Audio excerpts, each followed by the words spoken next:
Turning now to the BRICS summit. As leaders discuss a new currency. Meanwhile, experts are warning about the dollar's stability. Every year, the headlines say the same thing. The US dollar is dying. They say China, Russia, and the BRICS nations are building a coffin for the American economy. But then, reality happens. This is the dollar index. It measures the greenback against every other major currency. Does this look like a dead currency to you? The truth is, the world hates the US dollar. They want to leave it, but they can't. Today, we're looking at the Hotel California of economics and why, despite everything, the king dollar is going nowhere. To understand why the dollar is immortal, you have to go back to 1944, a meeting called Bretton Woods. The deal was simple. The US would use its navy to protect global trade routes for everyone. In exchange, everyone agreed to price their oil, their gold, and their debt in US dollars. This created what economists call the exorbitant privilege. America can print paper, and the world gives them real stuff: cars, oil, electronics.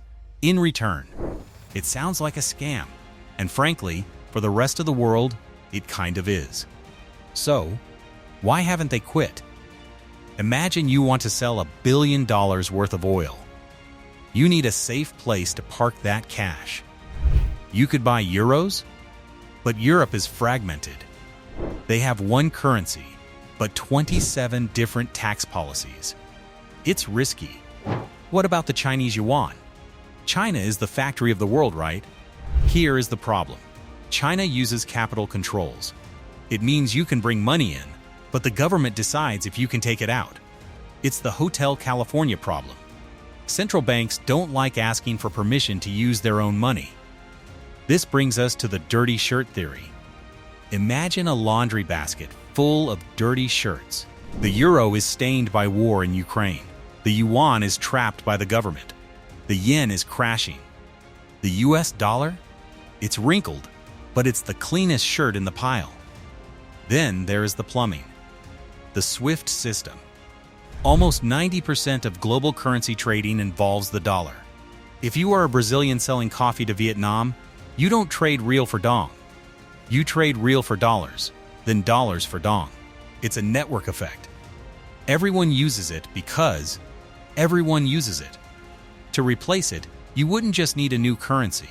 You'd need to rewire the entire global financial internet. Is the dollar invincible? No.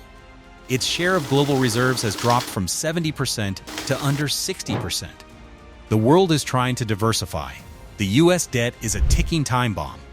But until there is a safe, liquid, and open alternative, the world has no choice. The dollar will die eventually. All empires do. But it won't be today. And it probably won't be tomorrow. Thanks for watching.